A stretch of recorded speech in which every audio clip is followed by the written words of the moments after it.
Hi, this is my fourth, might be final, book review of today.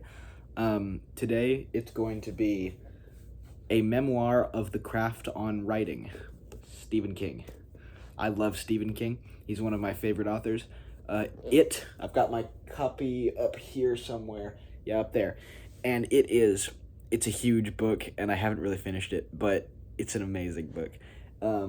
Stephen King, he did a lot of his classics and everything back in the 80s or the 90s when he was on cocaine. He mentions that up front. We know that he was doing that, and he knows that, and he doesn't make any designs against that or whatever.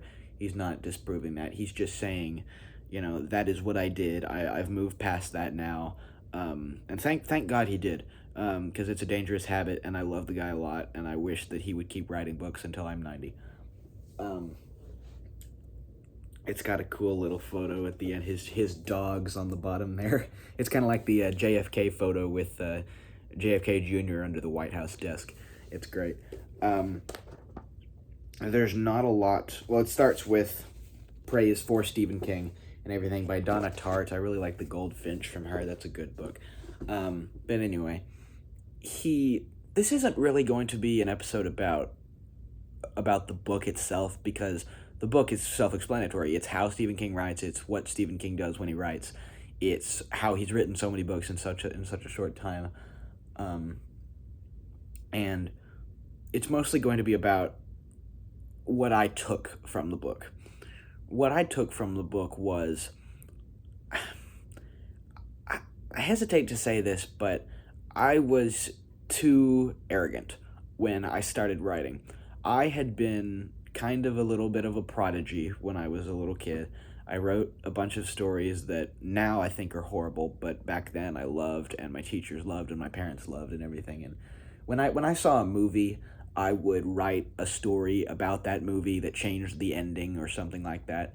And I've kind of done that today with Arctic Odyssey and whatnot. I've changed a lot about the Franklin expedition and the ending for that. But when I was a kid, I used to write a lot, and one of the movies that I watched was Jurassic Park: The Lost World, which I still think is better than the first movie. I'm sorry, bite me. It's the best. Um, it's got it's got a great male lead. I love that guy. Anyway, the book. What I did for the ending was I changed it to where they didn't go to San Diego and they just got killed by raptors. Um, I still think that's what should have happened, because the San Diego bit wasn't great. Anyway, um, I was too arrogant when I was a kid about my stories, and later on when I was an early teenager and a preteen, I hyped myself up a lot more than I should have. Now, while I think that led to me getting better as a writer, because I wrote more, because I wrote more often to kind of prove myself, I don't think that was the case. I'm not really anything special. Anybody can get up to where they are if they write as much as I do. I'm not a generational talent like Mozart or Beethoven or anything. It was kind of absurd that as a kid I thought that, but I don't know. I just laugh about it now. Stephen King is a generational talent, by the way. Um, but what I took from this is, you hear it a lot, but you don't really put it in practice. Practice makes perfect.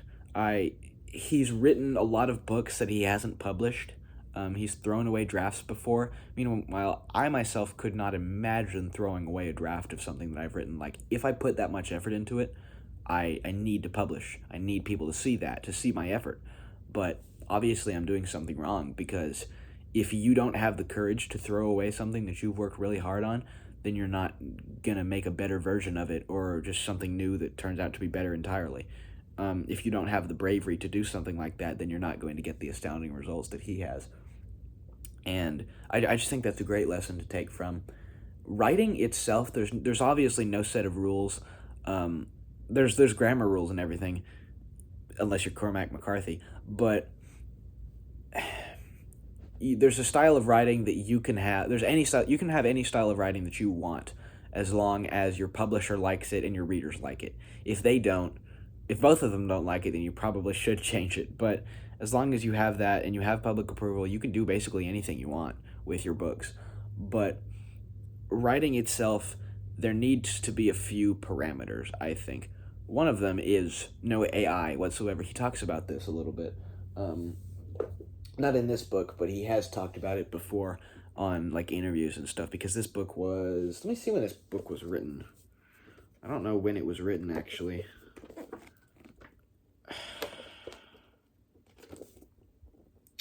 This book was written in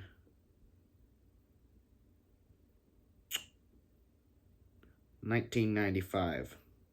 Or at least the photograph was taken of him in 1995 on the back. Maybe that's the photograph. But writing itself is such a unique craft to everyone that does it that I think it would be hard to codify what you need to write about, or what you should write, or how you write it, or whatever. But Stephen King does that so well in this book. He talks about how he did it. He talks about how he recommends that you do it if you really are an up and coming writer or whatever. Which this book is geared to. It is geared toward up and coming writers. It's not like a fiction book or something for his regular readers. I got this book for Christmas. I didn't get it from Half Price Books or anything. I got it from my grandmother. And this book has really changed my life. More than anything else that I've reviewed on this channel, I think it is one of the best skill level. The guy is a masterpiece. Even when he's writing about his family and himself and how he writes and whatever, he still makes it suspenseful. He still makes you want to keep reading. Wants to make you keep turning the page. Like, this is Stephen King when you're reading. And I just aspire one day to have that type of presence on the page where people know my writing style and how I write and whatever.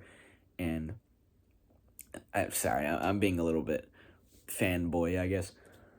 So this is On Writing by Stephen King. If you're looking to become a writer, if you already are a writer and you've written something and maybe just want to get better, or you want to hear from possibly the best writer who's ever done it, I would really recommend you get this book. I don't know where you can get it. I think you can get it at Barnes & Noble, or maybe on his website, or even Half Price Books. But because I got it for Christmas, so I don't really know. But yeah, bye.